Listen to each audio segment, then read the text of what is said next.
Les titres de ce journal, après le sommet extraordinaire de la SADC, le Premier ministre, le Dr Navin Ramgoolam, se rend en France et en Angleterre. Le chef du gouvernement aura des rencontres avec des experts constitutionnels pour aborder des points tels la réforme électorale, la loi régissant les médias et les chagos, entre autres. L'affaire Vanessa Lagès refait surface. Bernard Maigreau, de nouveau arrêté ce matin, traduit en cours cet après-midi. Sa demande de remise en liberté sous caution a été rejetée. Accident fatal à Mount aujourd'hui impliquant une voiture et un van. Bilan 2 morts et un blessé grave. À l'étranger, le ciel européen encore une fois sous la menace d'un arrêt temporaire de vol suite à l'éruption d'un volcan islandais. Les aéroports britanniques sont déjà en état d'alerte.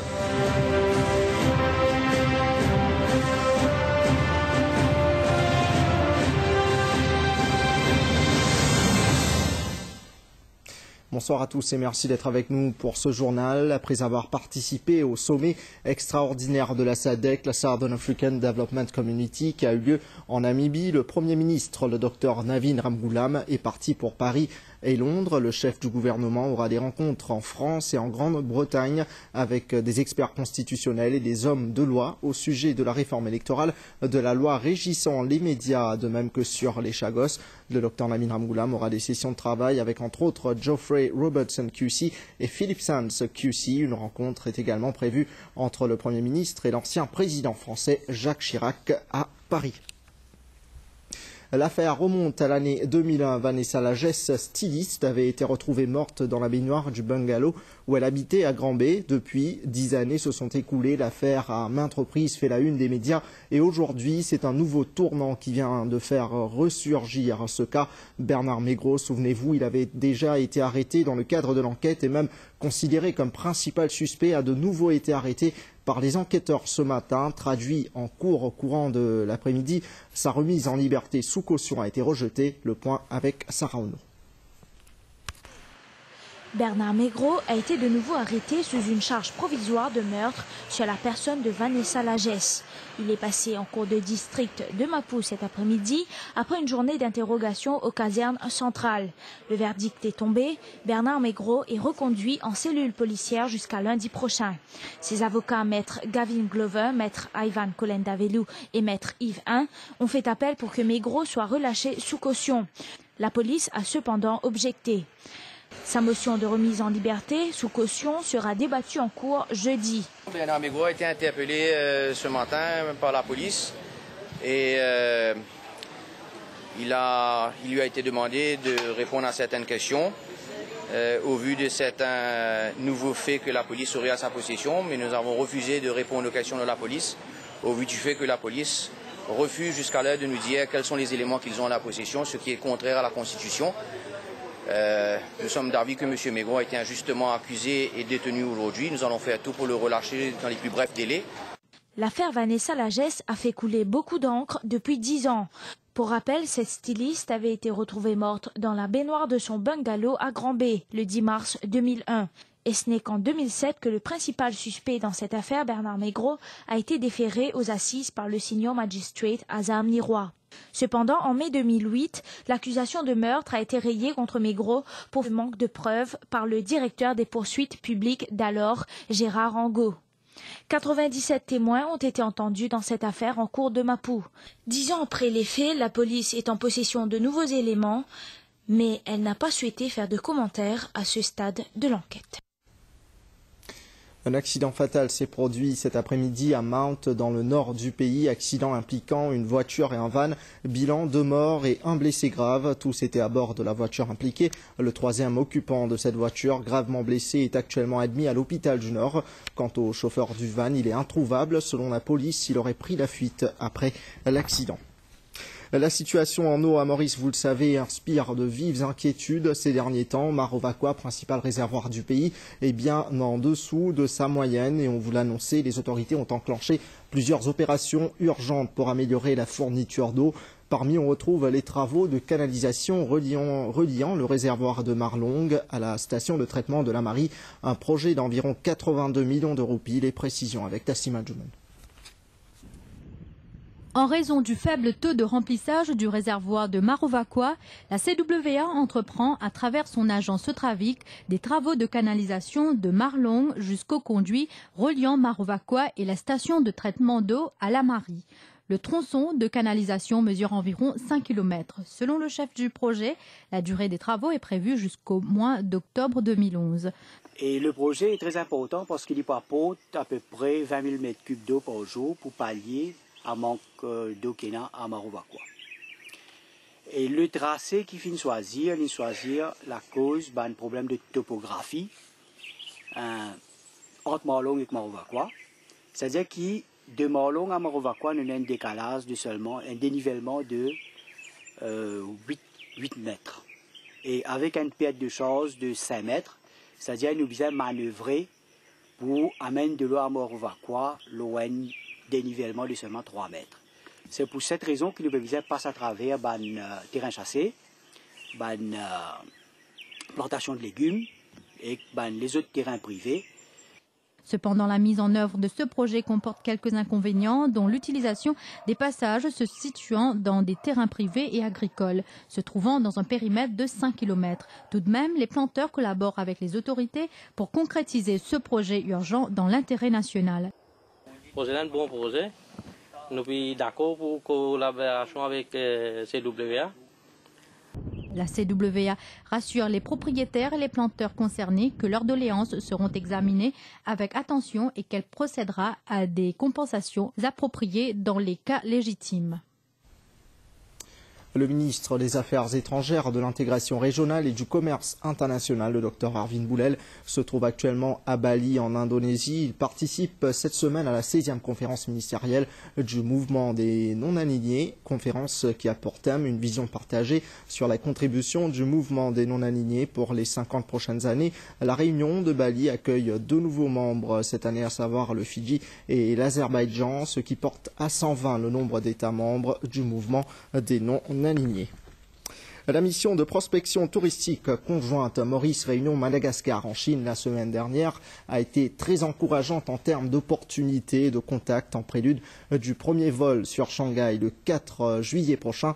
C'est ce qu'a déclaré le ministre du Tourisme Nando Boda ce matin lors d'une conférence de presse. Du côté d'Air Mauritius, le vol du 4 juillet sur Shanghai est la première phase de sa stratégie sur la Chine qui se concrétisera par un deuxième vol hebdomadaire sur Beijing. Le secteur privé du tourisme représenté par la RIM se dit satisfait des conditions préalables pour l'exploitation du marché chinois et s'attend à une croissance remarquée dans les mois qui suivent et un boom dans le moyen terme. Explication, Linéa Padou. En 2011, 57 millions de touristes chinois ont voyagé à travers le monde. Et ce chiffre atteindra les 75 millions d'ici 2015. Ces statistiques offrent, selon le ministre Boda, des signes très prometteurs pour le secteur touristique mauricien. Le ministre du Tourisme s'est dit très encouragé par la réponse des journalistes et tour opérateurs chinois. Plus de 270 journalistes et 150 tour opérateurs ayant répondu présent pour l'offre combinée Chine-Maurice-Réunion ou Chine-Maurice-Madagascar. Air Mauritius, de son côté, annonce que le vol du 4 juillet est la première étape de sa stratégie sur la destination chinoise.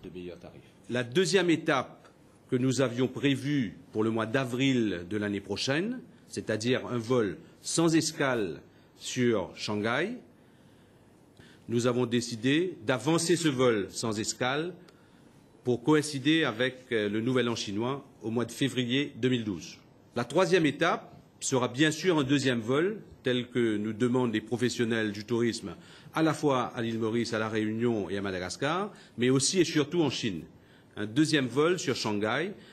La date n'a pas encore été arrêtée, je dis bien au conditionnel. Nous serions prêts à mettre ce vol dès le mois d'octobre 2012. La quatrième étape de ce plan de développement, à ce moment-là, sera une deuxième ville en Chine. Et ça, la date n'a pas encore été arrêtée, mais la deuxième ville en Chine serait la ville de Beijing. Une forte présence du secteur privé pour le roadshow en Chine. Et pour le président de la RIM, les conditions sont maintenant réunies pour l'exploitation du potentiel de la Chine. Je crois que les conditions aujourd'hui sont réunies pour que, assez rapidement, dans les mois à venir, pour qu'on voit une croissance intéressante et probablement encore plus un boom à partir de février de l'année prochaine, de voir le nombre de Chinois augmenter de manière sensible. Du côté des hôtels, bien entendu, du côté de la destination, des Mauritius, etc. Nous avons bien sûr un certain nombre de décisions à prendre pour adapter notre produit. Donc tout ça, ça va être fait dans les semaines et dans les mois à venir. Parmi les décisions pour optimiser la promotion du tourisme mauricien sur le marché chinois, on note la réservation de 5 billets sur chaque vol Shanghai-Maurice pour les tours opérateurs et journalistes chinois. Les normes de l'International Accounting Standard numéro 19 ont été appliquées à Maurice depuis maintenant une dizaine d'années. Cette règle comptable a pour but de prendre en considération le coût des dépenses des employés durant leur retraite au moment de faire les comptes de la compagnie, le but étant de s'assurer que les pensions et autres bénéfices soient payés à terme. Des amendements à cette règle ont été proposés pour familiariser les compagnies à ces propositions. La compagnie Aon Hewitt a organisé un séminaire auquel a assisté Linéa Padou. Pour les employés des entreprises publiques et privées, la retraite et les bénéfices qui l'accompagnent sont des avantages auxquels ils s'attendent. Mais dans un passé récent, surtout en Europe, de mauvaises surprises ont été notées dans le paiement des pensions. C'est dans cette optique que l'International Accounting Standard Board, IASB, a introduit le IAS 19. C'est une norme comptable qui toute une compagnie Maurice a adoptée. Et il concerne comment je comptabilise mon coût de pension ou bien de, disons, bénéfices que mon employé gagne à la retraite, surtout. Je bien estime le coût de bénéfices que je peux donner à mon employé quand je prends cette retraite. Mais seulement, je besoin mettre ça dans notre compte pendant que ça du monde là travail. Mais c'était là, avec l'IAS 19, j'étais obligé de comptabiliser ça à l'avance. C'est-à-dire qu'il fallait qu'au moment qu'il dit qu'on prend sa retraite, il finit faire provision pour ce qu'il peut payer pendant sa retraite. Depuis la fin du mois d'avril 2010, l'IAS a publié des propositions d'amendement à la règle numéro 19, soit entre autres pour une reconnaissance immédiate des bénéfices et pertes, les coûts administratifs et la publication des coûts des bénéfices à la retraite, des sujets qui ont été traités pendant le séminaire organisé par la compagnie Aon Hewitt.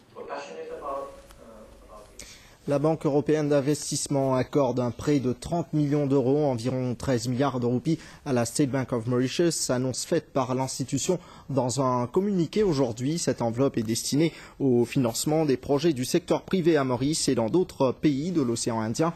Une partie des fonds ira spécifiquement aux petites et moyennes entreprises.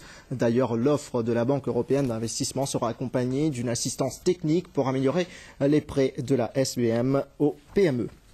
Pari réussi pour la MRA, Mauritius Revenue Authority, qui a reçu cette année 73 000 déclarations d'impôts par voie électronique à travers son dispositif d'e-filing. Ce matin, un tirage au sort a désigné 20 heureux gagnants parmi les contribuables ayant opté pour ce système de déclaration d'impôt. Le premier prix de 50 000 roupies est revenu à Bhavna Oluman.